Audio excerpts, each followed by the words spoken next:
Hey everyone, welcome. This is Jason Clemens, Doctor of Chiropractic at the Rock Health and Wellness Center, and this is Life with Jason Clemens, DC. We are live right here in the Rock Health and Wellness Center studios in Lubbock, Texas. We are live on the radio at 98.7 Walk by Faith. We're on 1420 AM. We're streaming on 987radio.com. We're coming to you on all of our social media pages, the Rock Health and Wellness Center on Facebook, at Health from the Rock on YouTube, and Jason Clemens DC on X. Glad to be here. Had a really cool day today. Got trained on our shockwave therapy. Our guy from, I got to say, shout out to Cannon from Chattanooga. Came all the way from Dallas to show me all the specifics about the machine. We've already started seeing patients with it, and then he coached me up on some of the things that I needed to know about the machine. But actually, we have two machines. We have a focused shockwave machine, and we have a radial pressure wave machine. So they do a couple of different things, and I just really wanted to have the full spectrum of tools at my disposal when we went to work on people. So that's why a lot of places don't buy both of those machines. They'll just buy one or the other and work off of it. But I just don't operate like that. It's like, hey, dude, you got patients that need what you have. You got specific issues you got to deal with, and if you're going to deal with them, you need to deal with them with whatever tool it takes to deal with them. So I'm really excited. We've had some amazing results so far with the combination of both of them. We've used them on several shoulders. We've used them on several hips, and we've done some plantar fasciitis work that has really been great. One of my guys said he's been having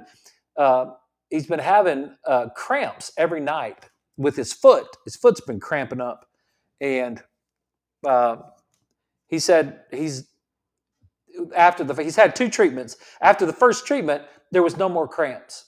It was just that was gone. And then after the second treatment, he immediately got up off the table and he just started doing, standing up on his toes and walking on his toes a little bit more. And I texted him this morning, check on him. He said, my calves are a little sore, but my feet feel great. My foot feels great. It's my calves are a little sore because I've been walking on my toes all last night and today. And so I think I kind of made my calves sore, which is cool because that muscle needs to function like it, because it hasn't been functioning properly in a while. And so that's part of what happens if this particular case had several surgeries on the ankle, had pins put in it, had pins taken out of it, all that sort of thing. And so there was changes in the biomechanics all the way through, from the bottom of the foot through the heel all the way up to the calf. And he was having trouble in all those areas, but it really wasn't so much in the calf as much as it was in the foot, the pain area. And it moved around. It'd be kind of on the inside of the foot underneath, and then one day it was on the outside of the top of the foot. Things were kind of moving around on him, and so we worked on him. I've been working on him and doing a lot of stuff. I've done the AMIT here in the office. We've done our voodoo wrap stuff that we do, and I've done all kinds of manual work on him. Can't really adjust his ankle because everything's fused together, and so we've done a lot of work, and it just hasn't gotten over the top. It just hasn't. The foot's been really bothering him. So we got this new technology. 2 visits, we applied the technology to the foot, and all of a sudden he's doing much better. But now what's got to happen is that particular, now we got to get those muscles back online. So the muscles that haven't been working properly over a period of time because of the injury, now they have to kind of come back in and work. And that's what he's going through now, which is normal. That's a normal process. So why do I tell you all this stuff? Because you might be dealing with this same thing. You might be dealing with plantar fasciitis that on the bottom of your foot, that pain on the bottom of your foot. And man, it's like a cool thing to be able to, two treatments and you're 80, 90% better. And And so that's really good. Shoulders are also something that works, and knees and hips. So that's why I got the focused shockwave machine versus just the radial machine, because the focus machine has depth. The way that you can um, shoot that into the tissue, the way, and it's all just sound waves. It's not any sort of electrical stimulation or anything like that. It's just sound waves, and the radial shoots them kind of like a shotgun. It shoots them wide, so they disperse really quick, and the focused turns them in and shoots them deep. So there's a big difference between the precision and the depth of the two machines. So we can use that. We used it on two hips today. Um, really bad, deteriorating hips, and both of the patients got up off the table and told me, "Hey, this already feels better." And I'm like, "Well, great. Well, I mean, we'll see. I'll check on them tonight.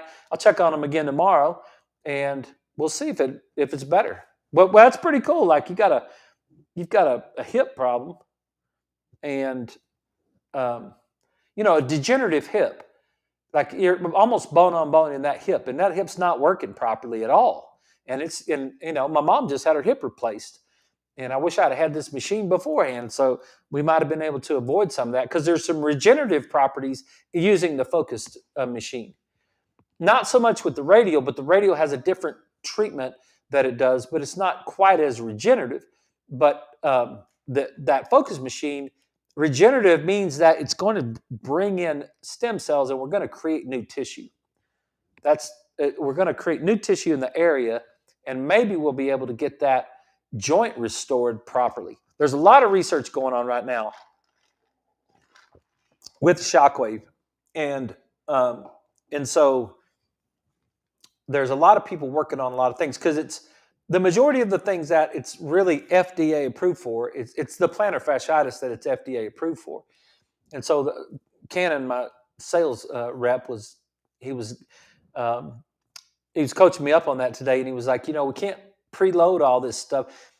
We haven't finished all of the research that it takes to be able to publish all the research that we know that the machine can do, because there's lots of demands that the FDA puts on someone when they're trying to, get all that done. So they are working in the process of it, but it is coming, and there are some things that have already been done in the regenerative world, and that you see it. There's several places here in town that have done a good job of sharing and marketing with it, but that's what we got, and I appreciate him coming. So that's what I did. That's what I did this afternoon. I didn't get to make it to Littlefield because of that. He came from Dallas, and I had to find the time to get him here to train. So we did that today. So that was good. I'm excited about Shockwave. If you got a problem, if you've got a foot problem, a knee problem, a shoulder problem, a hip problem, if you've got muscle spasms in your neck, like trigger points, you got that pain that's right there by your shoulder blade, that is also something it could do. It can work out trigger points and knots in your thighs and your quads, and it could even work TMJ. It's got a special attachment. If you're having TMJ trouble, you can. It's got that special attachment for that as well. So kind of cool stuff, I think, that we just added to the program at the Rock Health and Wellness Center. So that's what we did. Workout today. Been sharing the workouts with you. 5 rounds. Let me put it up on the board for you.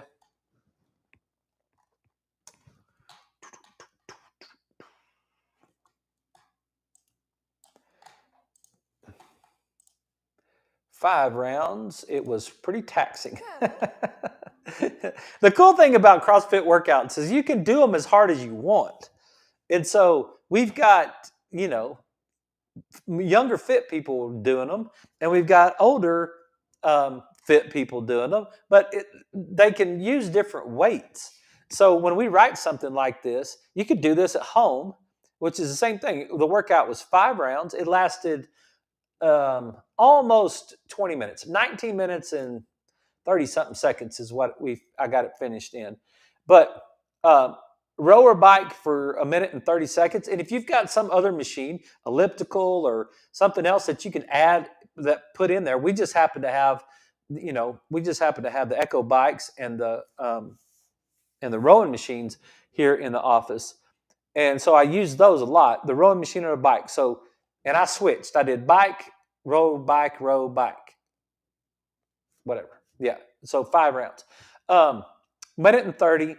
And then 10 push press, which is just straight up, is just straight above your head. 10 sumo deadlift high pulls, which is, you can look that up if you're interested. It's just kind of like a squat with the kettlebells, but your feet are super wide. So we're working these adductors on the inside of the leg. And then bench dips, just from behind you and just on the back of the bench. Um, and I've started. I think I told you guys this. I started doing 15 air squats and 15 push-ups, and doing 3 sets of that before. So before the workout. So the warm-up is 3 minutes on the bike, or you could do the rower, whatever, and then the white bar. And I need to get a video of that. It's just a PVC pipe, about 5 feet long, and we just do a bunch of shoulder stretches with it. We go through technique with it, trying to work on specific ways that we're going to lift, and the way that we do squats and the way that we do deadlifts, kind of going through that motion, getting motion, right? And then we do the vibe plate, and I do my vibe plate exercises on that. And then I add 15 air squats and 15 push-ups. And I do that 3 times. And that's my warm-up. And then I start my workout. And so it's great. I don't know, took total about 40 minutes total to do that whole thing. And it's great. It's really cool. Just keep yourself moving. You guys that are fit and that don't need any help with working out, then you can still do that. I challenge all you guys, if as fit as you are, do that workout. Do it hard. Ride that bike for a minute and 30 seconds hard, and then do 10 push presses and put whatever weight on there that it fatigues you at 10 reps. You can do whatever. You can do it with a bar and put weight on it. You can do it with dumbbells or whatever.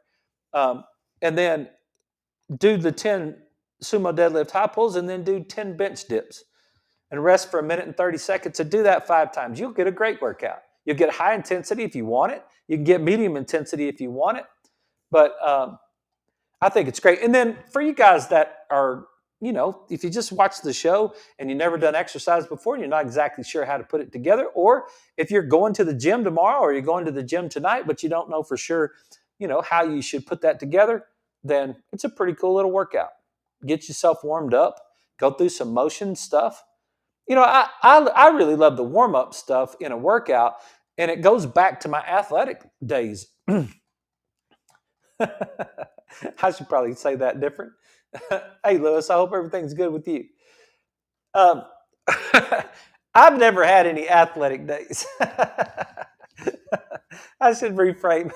I should reframe the way that I say that. In my playing days, I should say that. I've had lots of playing days, but I never really have had any. I wasn't ever that athletic relative to athletes, but maybe when I was real little, I was pretty athletic. But after that, I got really smart.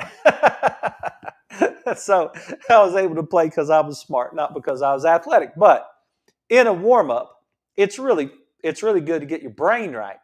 I think it's good to get your brain right when you're going into your workout. So you do your warm-up and you just kind of get your brain, you get your body moving a little bit, and then you get yourself going, but you get yourself focused and you start thinking about, all right, this is what we're going to do today. Got to get these things done.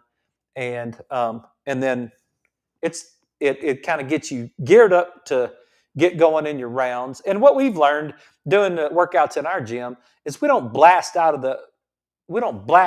in the first round. We got a 5-round workout today. We're not going to do the very first one full blast all the way and then try to do all 5 of them. If you're super fit, go ahead.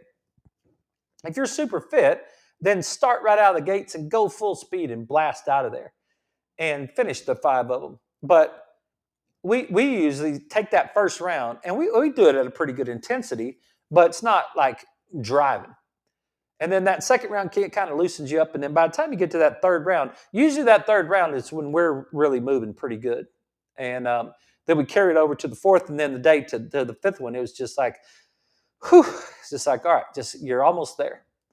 And then you get into the neurology of all of it. And I won't get into that tonight, but maybe tomorrow we could talk about a little bit about that. But anyway, that's the workout. It was great. It was taxing, and just wanted to share it with you.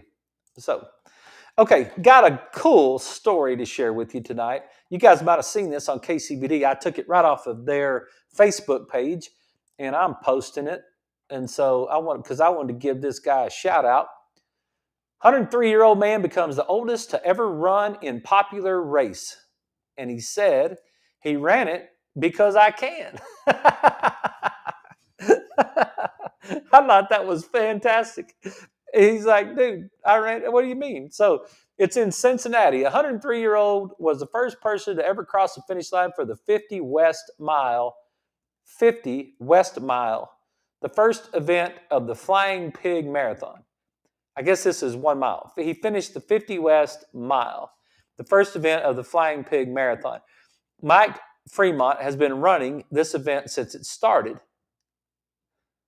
On Thursday, he said he has run 16 full marathons for Flying Pig. In the last few years, he has taken to running shorter races. This year, Fremont ran 1 mile race. At 103 years old, he was the first person that age to participate. Do you know any other 103-year-olds that can? He asked the reporter during the interview. Fremont was joined by his friend, ultramarathon runner Harvey Lewis, and his wife Marilyn Wall.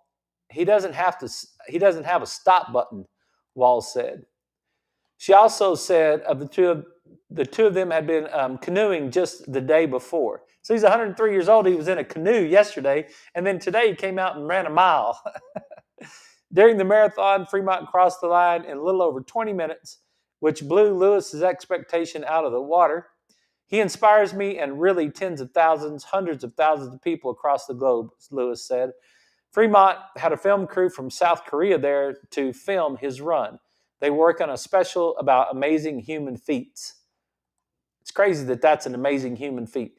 Fremont said he wants others to take care of themselves and their bodies. He's a vegan and says he believes everyone should be careful about what they eat and make sure they get enough exercise. This is a way to live, he said. Life is beautiful. Fremont is a world record holder. He holds the record for marathon times for 80-year-olds, 90-year-olds in categories. He also has the fastest half marathon times for a 90 and a 91-year-old. Isn't that awesome? Shout out to our man here, Mike Fremont. Yeah.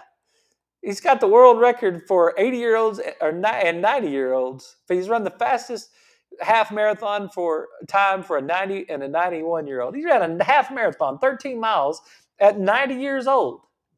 I mean, come on, man. It's like, what are we doing? It's like he's out there running, and they ask him, why'd you do it? He said, because I can. I'm 103 years old, and life is beautiful. So how cool is that? Like, move your feet.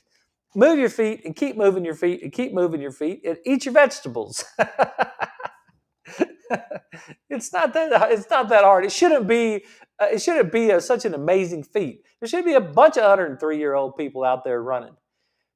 It's like, who knows how long I'm going to last, but at least my goal is for 113. It's like, dude, come on, let's move. Just move your feet. If you move your feet when you're 40 and you just keep moving your feet, like I just got through my workout today. Well, if I get through that workout every week, and I do that again for, let's see how many workouts I got to do. If I just stay, just my 2 HIIT workouts that I do a week. All right, so I'm 54, so I got 103 minus 54 takes me to 49. So I got 49 more years, and I'm going to do that 49 times 52 weeks, and I got to do that times 2. So I got 5,096 more. I got 5,096 more workouts to get done, so that I can join old Mike there, and when I'm 103. So I probably ought to make a calendar or something and see if I can. I got to keep up with those 5,096. So, and that's what we got going on. Good for him. Good for him, and inspiring for us, right? We can all learn from this guy. Keep moving forward. All right, let's get on with it and get to our article that we were supposed to finish from last night, because I said I would pick up right here, and we would get to the results. So I didn't get to the results last night, but this is an article. Does improvement towards a normal cervical curve aid in the management of low back pain, basically? That's the question. This is a randomized controlled trial, Clinical Journal of Clinical Medicine, September 19th, 2022. So we talked about it, right? We talked about all of it. I'm not going to go back through the whole article. I'm just going to get to the results, because this is where we were last night. First of all, no adverse events were documented in the patients during using the Denny roll. So you can use the Denny roll. What is the Denny roll? It's a traction unit that looks like this. It's a hard styrofoam traction unit, and you just lay on your back, put the Denny roll in your neck, you lay over the top of it. That's what the traction unit is, and that's what they used it. They used it in this study. Okay. Statistically significant differences between the groups at 10 weeks, and these are different groups. Let's see what they broke them down.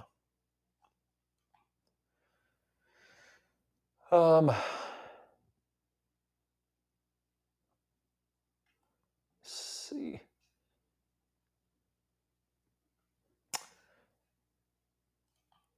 I'm trying to see what there was 80 subjects between the age of 40 and 55. Subjects were randomly assigned to a control group and a study group who used a Denny roll cervical fulcrum traction device.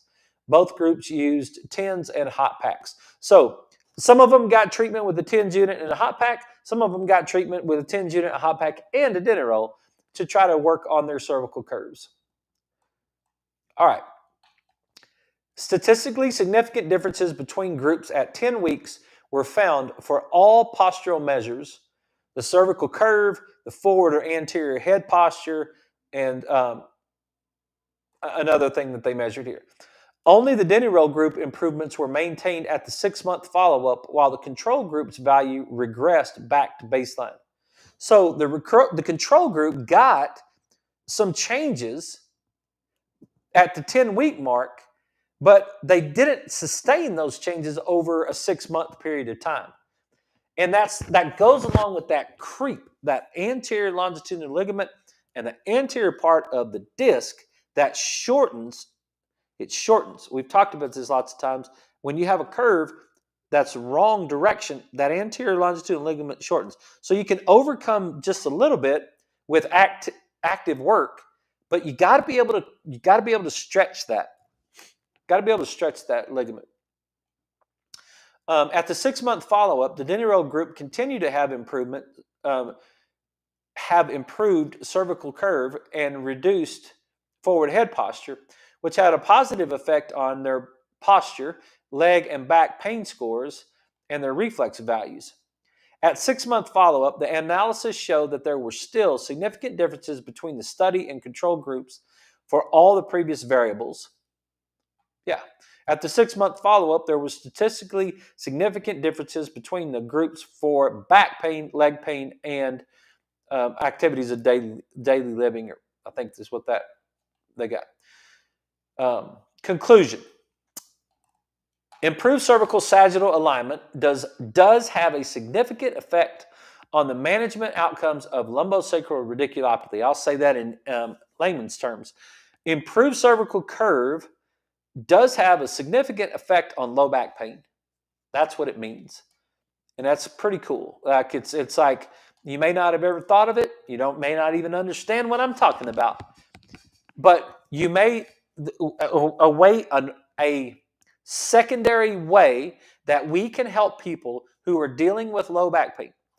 They're talking about lumbar radiculopathy, where we've got the nerve root, we've got some sort of disc. We said this was in the top of the article yesterday, discogenic, right? The disc is the genesis of the pain. The disc is the genesis of the pain, and it's doing something to hit these little nerve roots. And if it hits the nerve root, if the disc bulges, hits the nerve root, you get pain. It runs down your leg, comes into your thigh, goes down underneath your knee, and you've got some sort of back pain, right? So think about that for a second. You can have back pain, and you can get an improvement in your back pain by correcting your cervical curve, your neck curve. You could bring your neck back where it belongs, and then you can get improvement in that. It's a key point right there.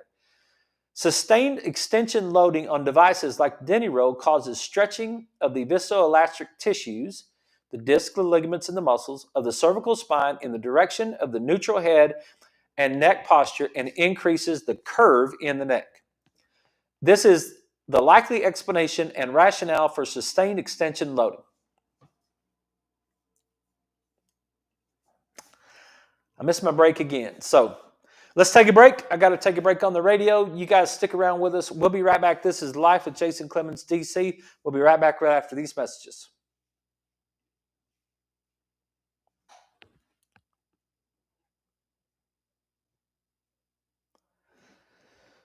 Sorry about that, y'all. I just I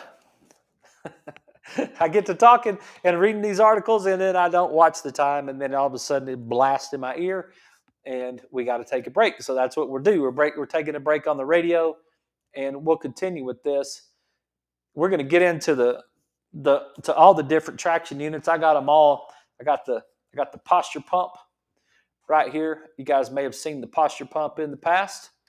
That's my least favorite, but it is very specific. It does a good job for a very specific reason. So we do have a posture pump in the building if we need it. And then we got the Denny roll. And then, of course, we got my favorite, the Dakota Wedge traction unit. And you guys can, this is it right here. This is great. If you want one, I'll send you one. All you got to do is send me a text and say, hey, Doc, can you send me a traction unit? And I will. I think they're $60. And they're worth every penny of it, because I'll go through several research articles about it here on the other side of the break. We'll break it down for you. But cervical curve is a big deal. I'll show you some curves.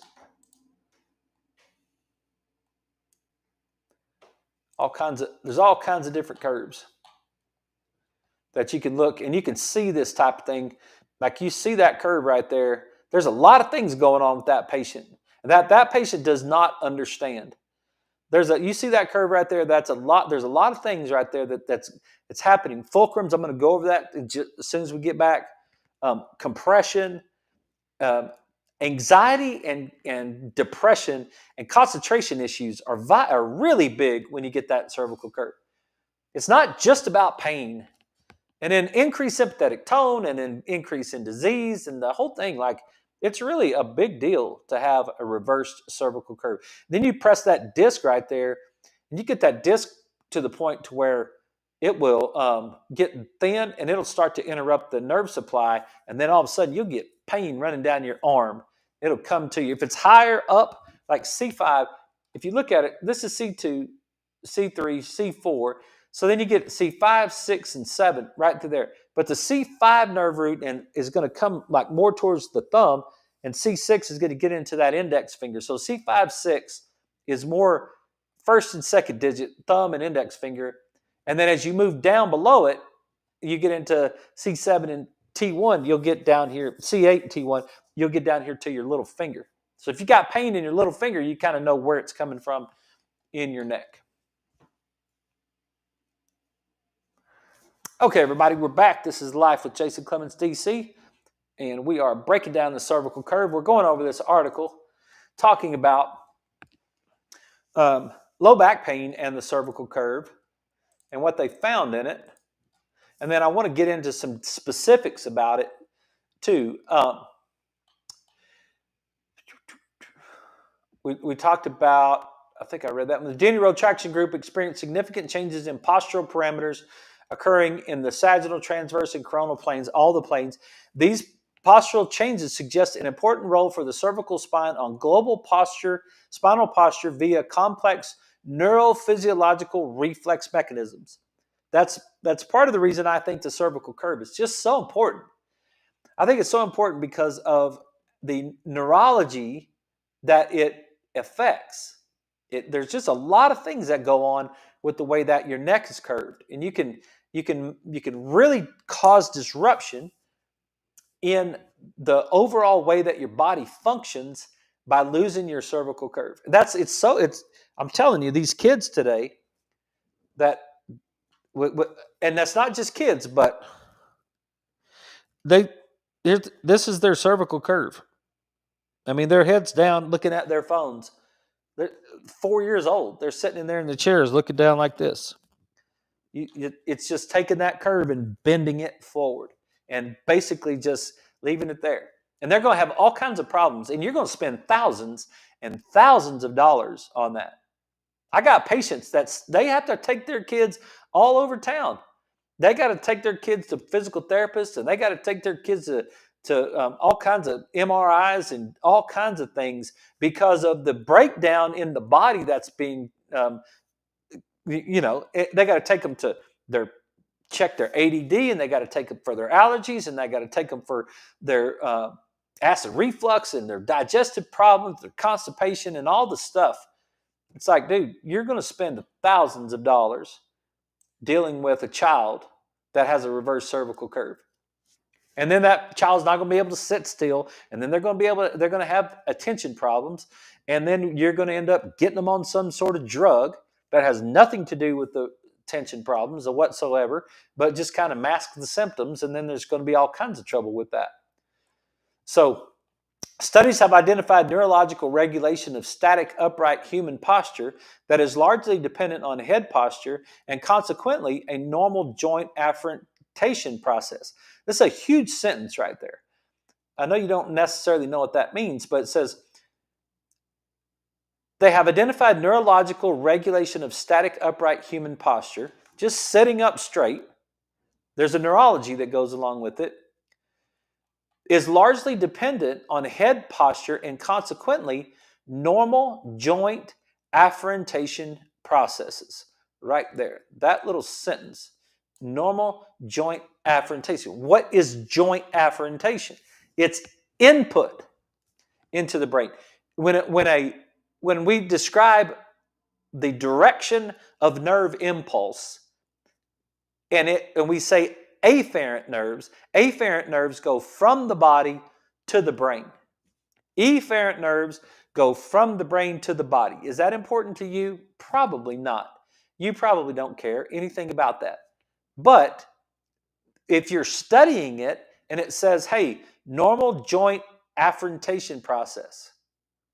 Wait a minute. What is the normal joint afferentation process? What does that even mean? What are you saying? All right, let's break that down. What am I saying? What is the normal joint afferentation process? All right. Let's look at a picture. All right. Let me read. I don't know if I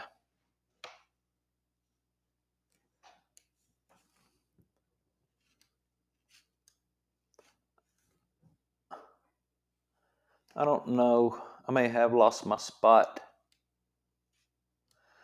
on what a normal cervical curve was.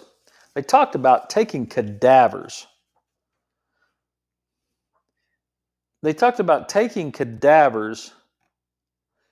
And setting them upright and watching exactly where their cervical curve would go.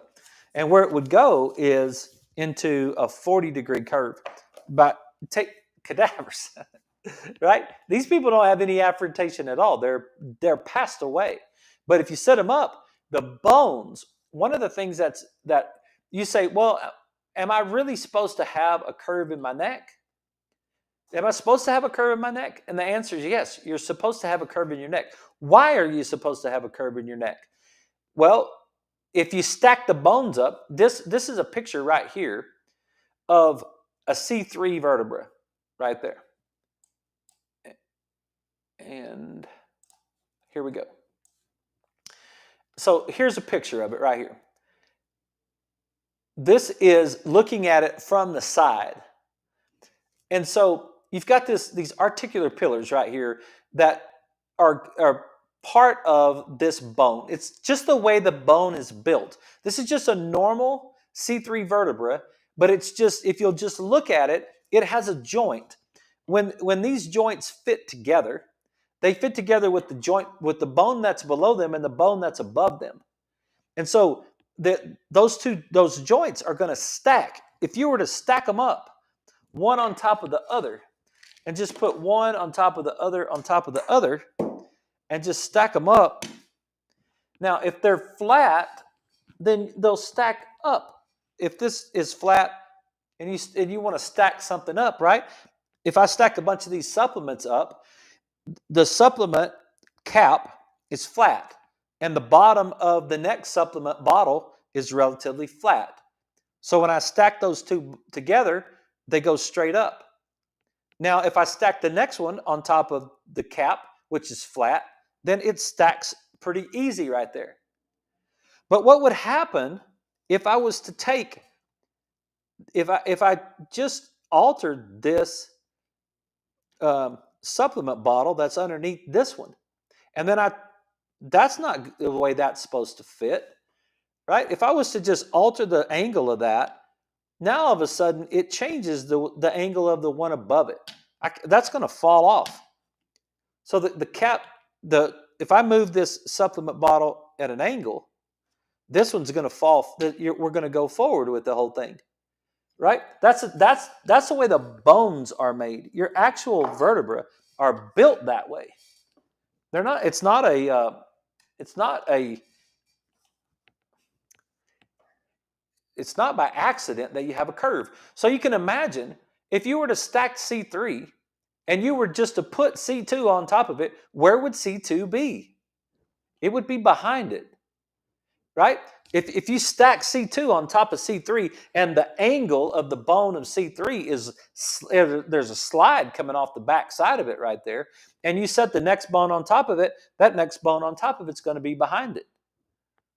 And it's like, where is it to the next one? Where is it to the next one? So they don't stack flat. They're not supposed to be straight. They're supposed to be angled if it's proper. So if something is pulling against the proper alignment if they're not in a curve. And that's something that you just don't think about. If you look at it from behind, it looks kind of like this, and you can see those little pillars, those little platforms that are right there on the vertebra that are at an angle. They're not flat across there. And this is looking at it, this view over here, we're looking at it from the top. So basically, you guys on the radio, what we did is just took a C3 vertebra and then took 3 pictures of it. We took one from the top, we took one from the side, we took one from the back. And then we looked at where those pillars are, and you can see that those pillars are at an angle. So when you put them and you stack them up, then what you get is you get vectors. And I wasn't very good in geometry because that's the class that I took when I fell in love with Leslie, and I didn't really pay much attention. And Mr. Henderson wasn't that good of a teacher anyway. And so I did learn vectors somewhere along the way. And this is kind of this is a picture of when you have a normal curve. If you draw a line off the back of the bone, it distributes the weight in a fan pattern. This distribution of weight gets fanned out. So the weight of your head, what's it in Jerry Maguire? The little kid in Jerry Maguire, the human head weighs 12 pounds or whatever he said. I don't know what the answer to that question is, but your head has weight to it. And when your head sits on top of your neck, then it's crazy idea that God actually made a curve. He made a curve in your neck. Why? Because you're not supposed to have a straight or reversed curved neck, or what will happen? The weight of the head will compress down on the vertebra. It will change the compression. It will change the compression of the vertebra. And when you change the compression of the vertebra, after the age of 25, you start to lose the blood supply to that disc. And when you lose blood supply to that disc, and you need that imbibition part of it, you need that movement. And if this is reversed, it's not moving properly. And what happens is the weight of the head, the disc at the bottom is designed to have 1/7, 1/7, 1/7, 1/7, 1/7 of the cervical of the weight of the head. But if all these vectors line up in a straight line, let me show you a picture of that.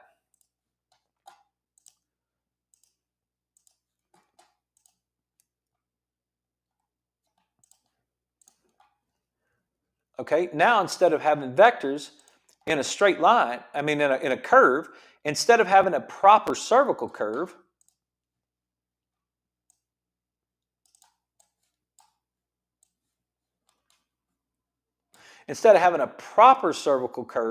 where you can fan those vectors all the way around, now you've got a straight cervical curve. I think some people call that a military neck. So now, what do we got? If we were to draw a line on the back of each one of those bones, they're stacking right on top of each other. There's no fan in the vector distribution. So what do you get? This disc gets 1/7, this one gets 2/7, that one gets 3/7, 4/7. They're not made for that kind of load.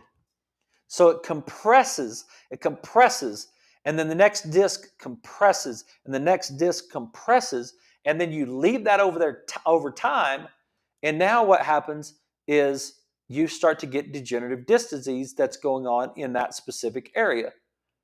And you'll get that over time.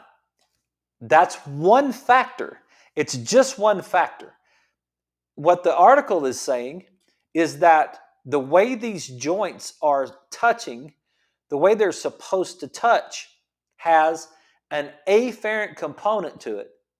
Every one of those joints has nerve supply all around that joint because your brain wants to know what's going on with that joint.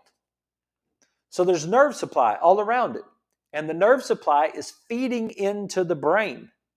The nerve input is feeding into the brain.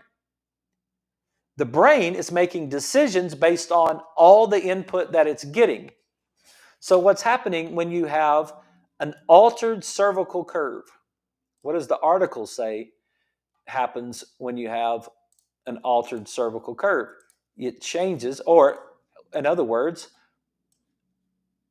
if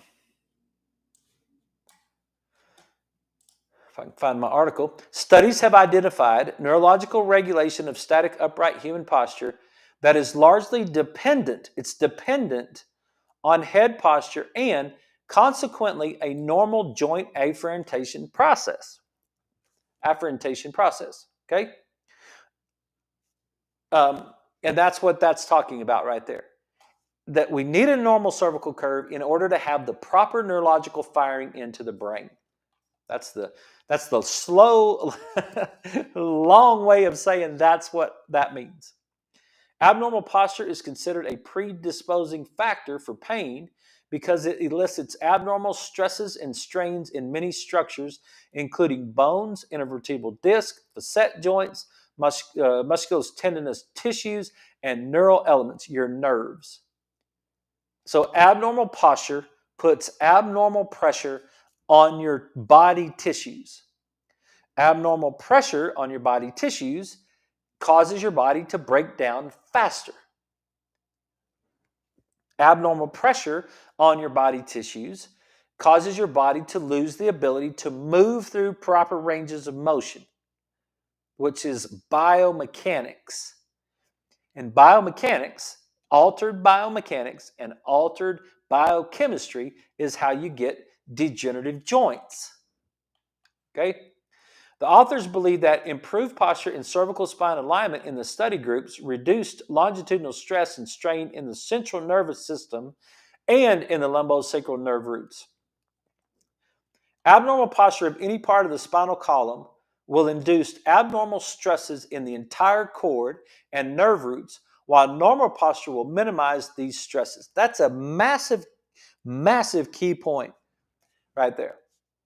Abnormal posture of any part of the spinal column will induce abnormal stresses in the entire cord, all the way from the top to the bottom.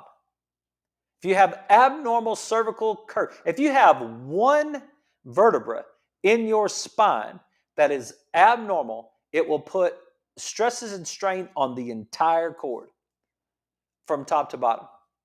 That's not common knowledge. It's not common knowledge. It's like the ridiculousness of the like I've said that before about the industry of like kind of insurance and all that sort of thing. And the way Medicare, the ridiculousness of the way Medicare is written, to say that, why did you adjust their cervical spine when they had lumbar pain? Because their head was forward. And it was causing disafferentation. And you know what another word for disafferentation is? Subluxation. Interference in the nervous system. And so the abnormal posture put pressure on the nervous system. That's what it's saying. Altered posture may increase tension on the nerve root and increase the likelihood of radiculopathy. Breg A. Manos, Biomechanics of the Lumbosacral Nerve Roots. This is demonstrated the effects that slight cervical spine flexion, straightening of the cervical lordosis, has on the lumbosacral nerve roots, where increased tension was found as far down as the cauda equina and the sacral plexus. Just do this. While you're sitting there in your chair, sit up rather straight and just take your chin all the way down to your chest. Just flex your chin to your chest. And do you feel anything in your low back? If you do, then you're already getting that strain. You're already putting that strain down. If you could feel it all the way down in your sacrum, all the way at the bottom of your spine, you're already getting that strain right there. So, with the loss of the cervical curve causing increased tension in the lumbosacral nerve roots, a disc herniation in the lumbosacral region would be associated with the increased shear load of the interface between the disc and the nerve root. Okay? So what are we saying? A disc herniation in the lumbosacral region would be associated with an increased shear load. So now we're putting this increased shear on the disc. We're herniating a disc. Why are we herniating a disc? Because we're putting abnormal pressure on the disc, or we have abnormal chemistry in the disc. So both of those things are happening at the same time. But the abnormal pressure on the disc is causing the disc to bulge. If you put more abnormal pressure on the disc, it'll cause it to herniate, which now just take the bulge and keep going. And now you have a disc problem in your low back. And it's like, okay, that's where people will come in and they'll say, well, yeah, I got a bulging disc in my spine. I'm not supposed to get adjusted. It's like, dude, that is one of the less smart things that you could say in your life. That makes no sense. That makes absolutely no sense whatsoever to say that. It doesn't make any sense, okay? The improved cervical curve alignment improved the 3D posture, where the explanations for the improvements of the reflex, no, that's not important. It remains to be seen what effect a greater frequency and a number of traction sessions will produce, and what effect the Denny roll would have on improvements of altered cervical curves with other types of primary lumbar disorders. Yeah, what would be some of the things that they could fix, right? These findings suggest that improving the cervical curve offers benefit to the population suffering from chronic low back pain and lumbosacral radiculopathy. And here's some comments from Dr. Murphy. The Journal of Clinical Medicine is a top-tier impact journal. The randomized clinical trial was selected as a feature paper in this issue, a prestigious addition for the chiropractic profession. That's great. Yeah.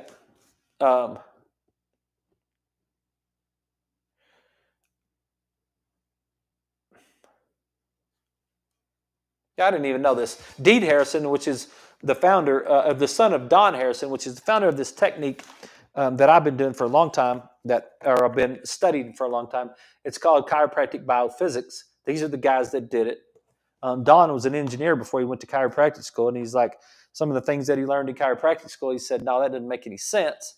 And Deed is his son, and those guys have done just tremendous amounts of work over the years uh, to try to explain to people how important the cervical curve is, and they're the ones that they use the Denny roll. But at one point, they used to use the Dakota wedge, and I just think this one is a better traction unit.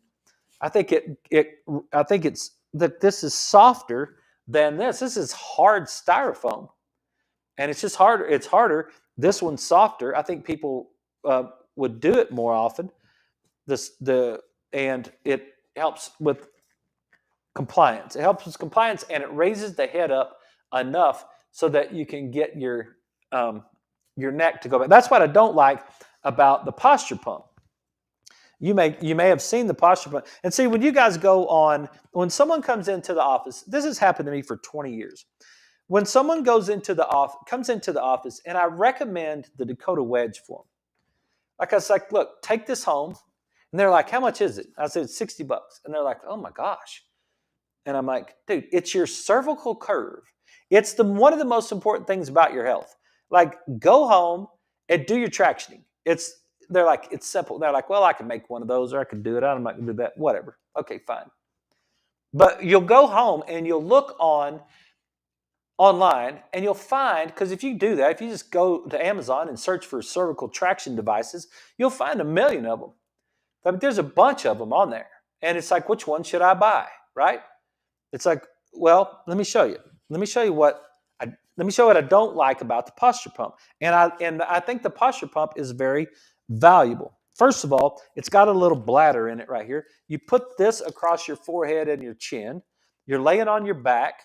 There's a little bladder right here in the middle, and you got this little bulb, this blood pressure type of deal, and you just close it off and you pump it up, and it increases the bulb, the air pressure in the little bladder increases, and it pushes your neck forward while your head is in the device. What I don't like about this posture pump is that your head is laying on the table and your shoulders are laying on the table, and what we're doing is we're sending the fulcrum up between the two. Okay? So you get the fulcrum that comes between your head and your body, but your head and your body are on the same plane. Now, when you have acute neck pain, when your neck really hurts, and you can't get into any sort of extension because your neck really hurts, that's where I really appreciate the posture pump. I think it's very, very handy there, because now you can just basically lay on your back, and we can go really slowly, and we can slowly add that air pressure, and we can get a little bit of a curve started in your neck. But eventually you're going to need to get to the point to where when you're laying on your back, you elevate your shoulders. And when you elevate your shoulders, you're able to bring your head down past where the side of your shoulders. And I've got one picture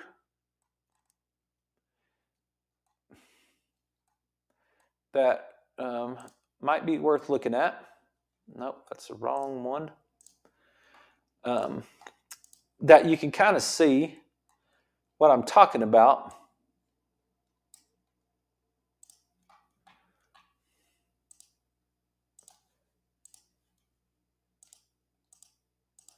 Right there. Okay, so this picture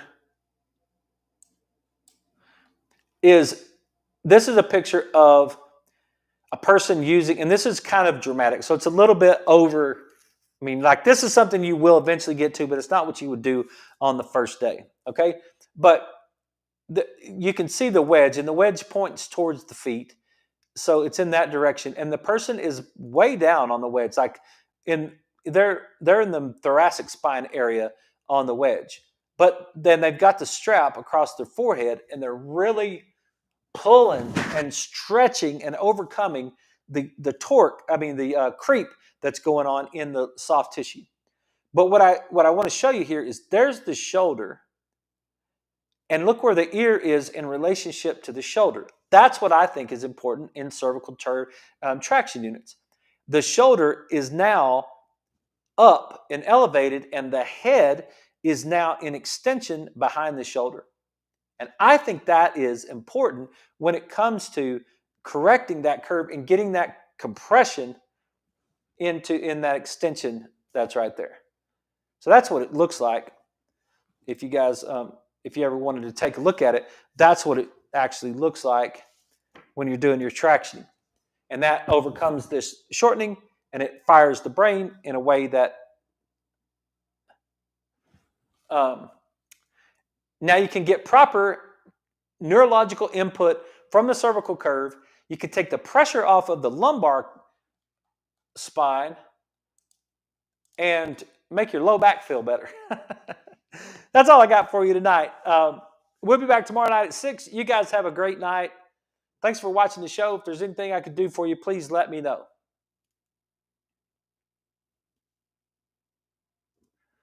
And for everybody on social media, we will not have a show tomorrow night.